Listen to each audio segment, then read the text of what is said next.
बसंत पंचमी का त्योहार तो हम सब मनाते हैं, है ना? लेकिन ये सिर्फ एक त्योहार नहीं है। इसके पीछे छिपी है एक बहुत ही खूबसूरत पौराणिक कहानी। एक ऐसी कहानी जो हमें बताती है कि इस दुनिया में सुर, संगीत और ज्ञान की शुरुआत आखिर हुई कैसे। तो चलिए, आज इस कहानी के पन्नों को पलटते हैं। तो मन में ये सवाल तो आता ही है कि आखिर ये उत्सव शुरू कैसे हुआ। इसका जवाब एक बहुत ही दिलचस्प पौराणिक कथा में है, जो हमें सृष्टि की बिल्कुल शुरुआत में ले जाती है। कहानी की शुरुआत होती है सृष्टि के रचयिता भगवान ब्रह्मा से।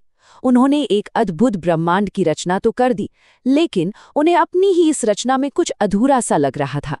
कोई चीज खटक रही थी। जरा सोचकर देखिए, ब्रह्मा जी ने इंसान, जानवर, पेड़ पौधे, नदियां सब कुछ बनाया। हर चीज अपनी जगह पर थी, हर जीव मौजूद था। मतलब जीवन तो था, लेकिन वो जीवन कुछ अजीब सा था। और यही वो कमी थी पूरी की पूरी सृष्टि में। कोई आवाज ही नहीं थी, कोई भी ध्वनि नहीं। ना चिड़ियों का चहचहाना, ना हवा की सरसराहट, ना नदियों का बहना। बस एक गहरा, बेचैन कर देने वाला सन्नाटा था। ये कुछ ऐसा था जैसे एक बहुत ही सुंदर चित्र हो, पर उसमें कोई जान ही न हो। सब कुछ खूबसूरत था, पर बेजान सा लगता था। और यही खामोशी ब्रह्मा जी को परेशान कर रही थी। उन्हें लगा कि उनकी रचना में कुछ तो बहुत बड़ी कमी रह गई है। और फिर कहानी में एक जादुई मोड़ आता है। जब ब्रह्मा जी इस खामोशी से परेशान थे, तब एक ऐसी दिव्य शक्ति का अवतरण हुआ जिसने सब कुछ हमेशा के लिए बदल दिया। ये एक बहुत ही अद्भुत और दिव्य पल था।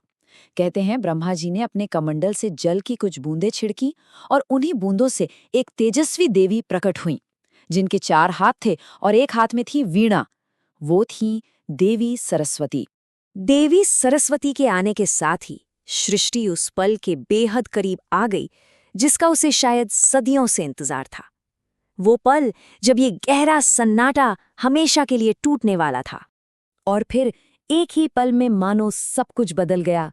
जैसे ही देवी सरस्वती ने अपनी वीणा के तारों को छुआ, उससे एक ऐसी मधुर धुन निकली जिसने पूरे ब्रह्मांड को गुंजायमान कर दिया। वो सृष्टि का पहला संगीत था। उस एक धुन ने पूरी दुनिया का नक्शा ही बदल दिया। जो दुनिया पहले एकदम खामोश और उदास सी थी, वो अचानक संगीत, ध्वनि और जीवन से खिल उठी। पेड़ों से हवा के गुजरने की आवाज आने लगी, नदियों में कल-कल का संगीत सुनाई देने लगा, और हर जीव को अपनी वाणी मिल गई। पर यह कहानी सिर्फ एक पौराणिक कथा से कहीं ज्यादा है। ये हमें देवी सरस्वती की भूमिका और हमारे जीवन में कला और ज्ञान की अहमियत के बारे में भी बहुत कुछ बताती है। तो उस दिन से, जिस दिन उन्होंने सृष्टि को अपनी आवाज दी, देवी सरस्वती को ज्ञान, संगीत और सभी कलाओं की देवी के रूप में पूजा जाने लगा।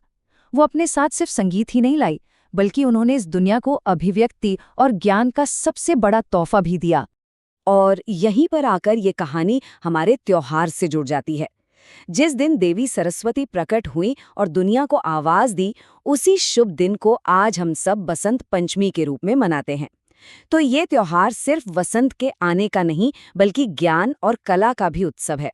ये देवी सरस्वती को हमारी एक श्रद्धांजलि है। तो आखिर में ये कहानी हमें एक सवाल के साथ छोड़ जाती है। जरा सोचिए, अगर देवी सरस्वती ने उस दिन अपनी वीणा न बजाई होती, तो ये दुनिया कैसी होती? एक ऐसी दुनिया जहाँ कोई गीत नहीं, कोई कविता नहीं, कोई हंसी नहीं।